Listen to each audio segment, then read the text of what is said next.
The test is in 4 parts: Part 1, Part 2, Part 3, and Part 4. Now look at Part 1. Part 1. Listen to the conversation between Bob Wills, who is a foreign student advisor at a language school, and Angela Tung, who is a student, and complete the form. First, you have some time to look at questions 1 to 8.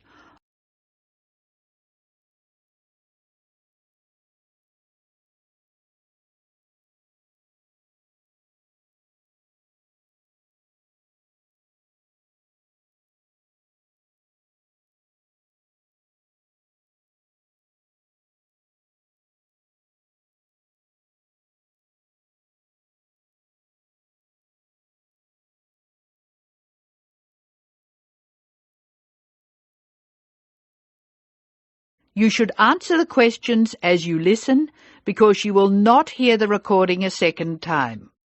Now listen carefully and answer questions 1 to 8.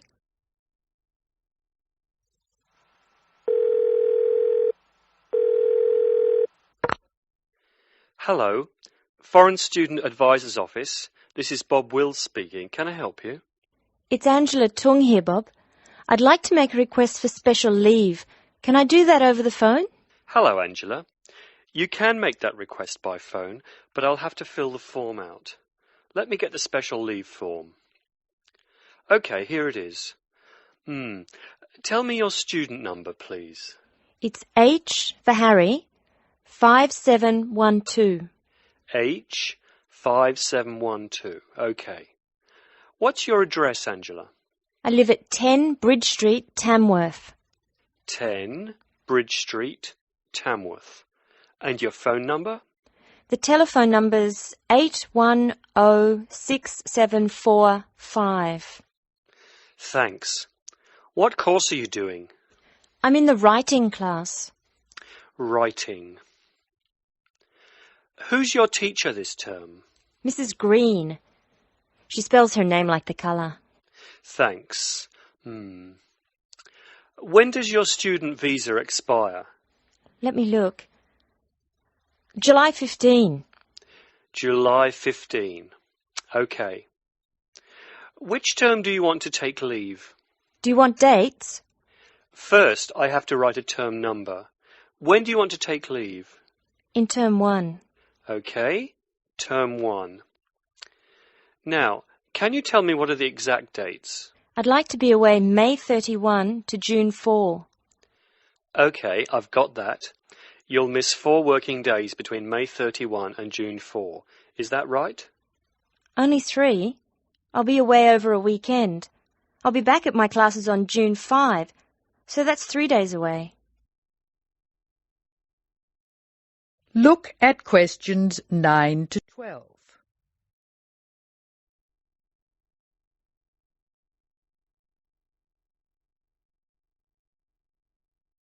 Now listen to more of the conversation between Angela and Bob.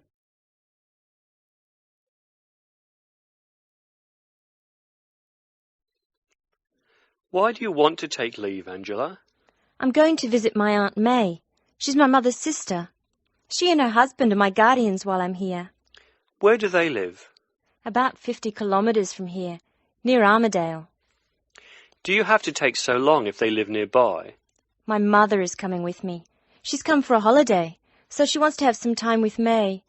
And I want to spend some time with my mother too. Aren't you going home soon?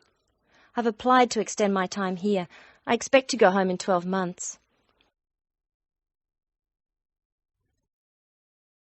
That is the end of Part 1. You now have half a minute to check your answers.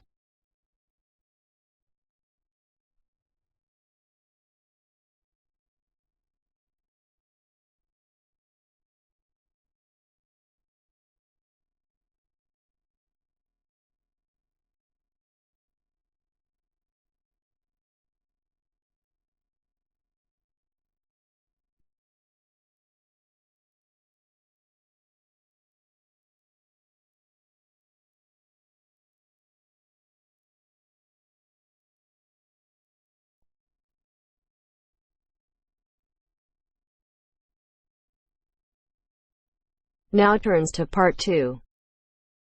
Part 2. You will hear a tour guide talking to her tour group. First, you will have time to look at questions 11 to 15.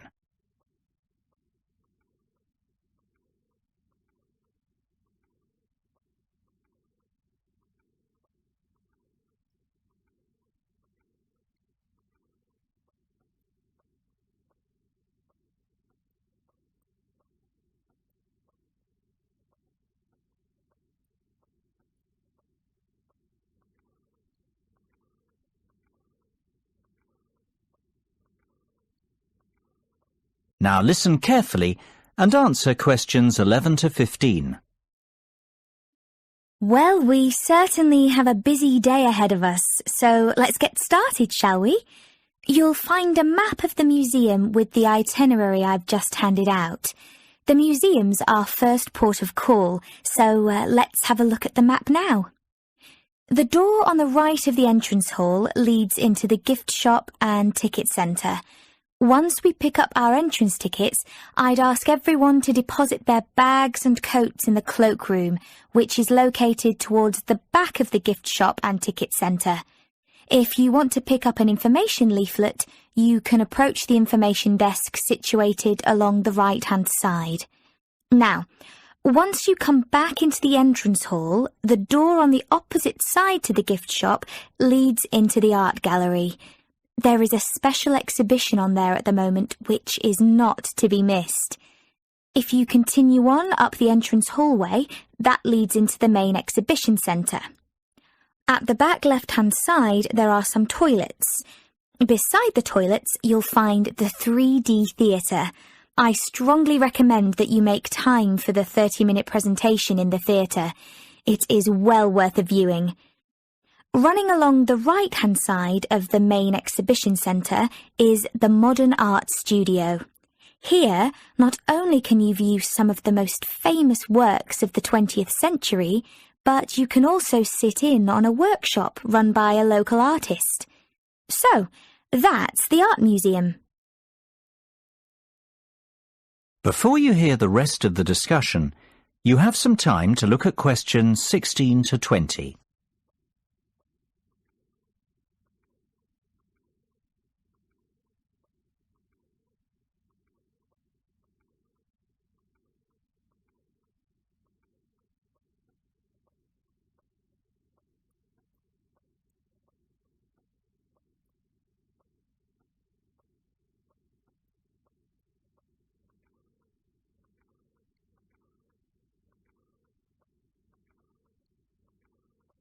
Now listen and answer questions 16 to 20. Next on the itinerary is the aquarium. Depending on how long we spend at the museum, we might have to give this one a miss.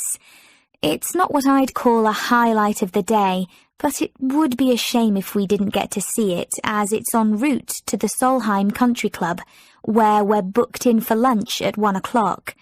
Originally, we had planned to stop off at the Milltown Winery afterwards, but we've had to scrap that plan. Otherwise, we'd never get to the Zoological Gardens before closing time. We have pre-booked the gardens and must be there by 2:30, so no dilly-dallying please after lunch. Straight back onto the bus. The gardens close at 3:30, so we've an hour there, which should give us ample time to look around. Time allowing, we'll stop off at the famous Stout Brewery after that, if traffic isn't too heavy, and we're in Lincoln before 5.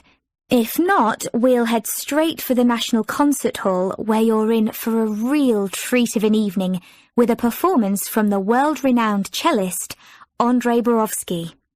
We have to be in our seats by 6:30 sharp. After that, it's back to the hotel for the night, where a buffet meal will be waiting for us at 8:30, or whenever we get back. That is the end of Part 2. You now have half a minute to check your answers.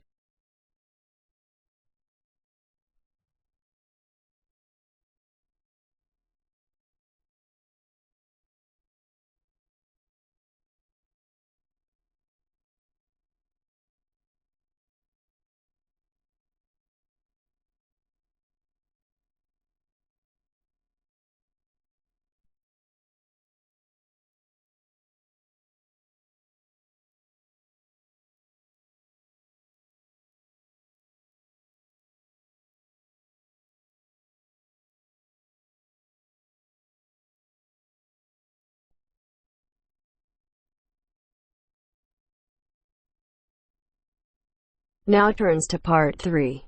Part 3. You are going to hear a lecture. First, you have some time to look at questions 21 to 25.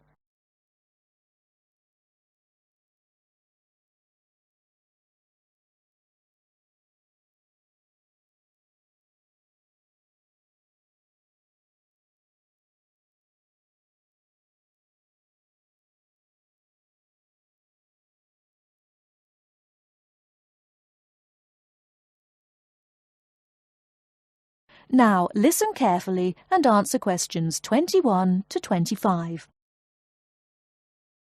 London being settled by the Romans explains their lust for blood. By about AD 200, the administration of Britain was divided in two. York became the capital of Britannia Inferior and London of Britannia Superior. Around the same time, the city also acquired its famous walls, probably about 20 foot high. Why did they build such high walls? It was a protective measure which may have been due to civil war, initiated when Governor Claudius Albinus tried to claim the imperial crown in Rome. Was paganism still predominant then?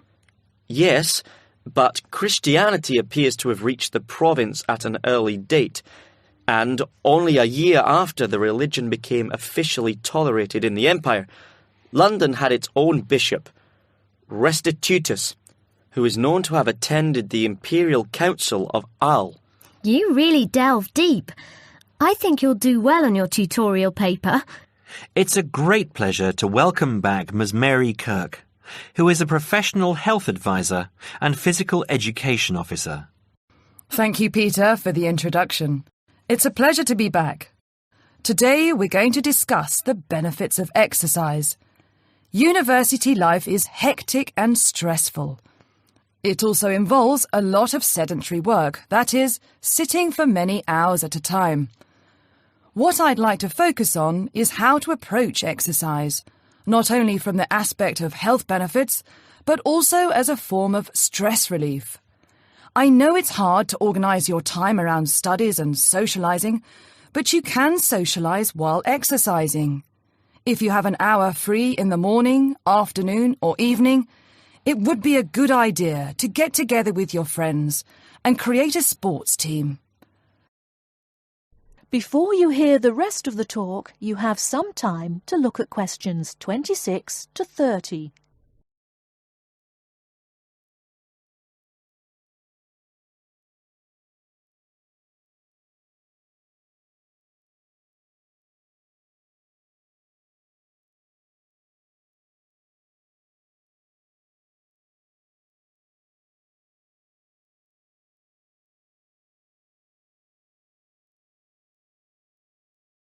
Now listen and answer questions 26 to 30. The grounds of the university are ample enough to support every student's need to become active. There are also readily available facilities at your disposal, such as a football field, tennis and badminton courts. There's also a swimming centre, and within that building is a gymnasium, with a variety of programs, such as aerobics and weight training. If the idea of attending one of these facilities seems daunting, then you can walk along the river. Oh, and that reminds me, the university also offers rowing. If there is a sport that you're interested in that's not on offer, you can approach either your student union representative or speak with Sports Administration Manager, Mr. Lawrence Cavendish. Now, I want to talk about why exercise is beneficial, physically and emotionally. The obvious results are physical. You can keep fit by using muscles that ordinarily don't get used in the classroom. The health benefits are astronomical. You'll live longer, be happier, and look good. By building muscle, you strengthen your bones, a definite advantage for women in their later stages of life, as women are prone to osteoporosis. It also strengthens your heart. Yes, don't forget your heart is a muscle, and the more exercise you do and the harder you work, the more blood is pumped from your heart to your brain. Now this brings me to the psychological advantages of exercise. When we are active, endorphins are released into our brain. An endorphin is a chemical that is released when your heart rate is pumping beyond its normal capacity. It's the same as adrenaline. You can actually feel when endorphins kick in. You feel a rush, almost a high. The benefits of this are numerous. Your brain works at peak capacity for a longer period of time. Your awareness is maximized, and the fatigue you usually feel at 4 o'clock in the afternoon will be non-existent. In one word, exercise makes you sharp. Now, I'm not saying that you should overdo exercise, because too much of anything can be dangerous. But if you think about your daily routine, you spend about 6 hours a day in lectures and another 2 or more hours studying. That's a long time to be sitting. And that is a long time for your body not to be moving around. So try and find at least 1 hour a day to get some exercise. If you can't fit in 1 hour a day, try 1 hour every second day or half an hour a day. You will see rewards instantly. You'll feel great and look great. This I can promise you. That is the end of part 3. You now have half a minute to check your answers.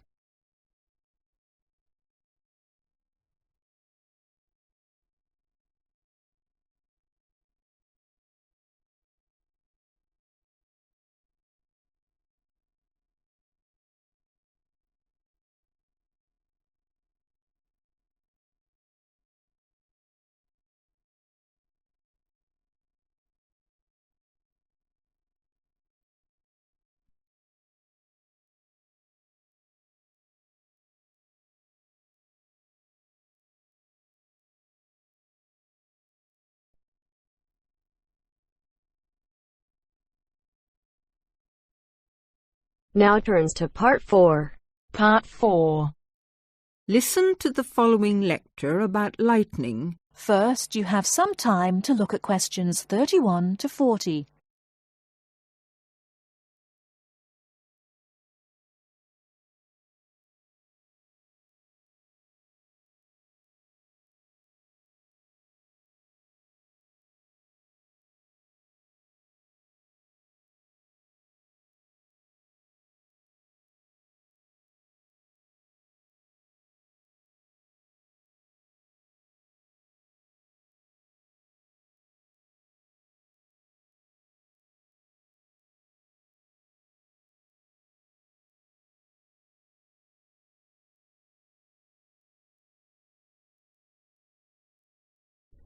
Now listen carefully and answer questions 31 to 40.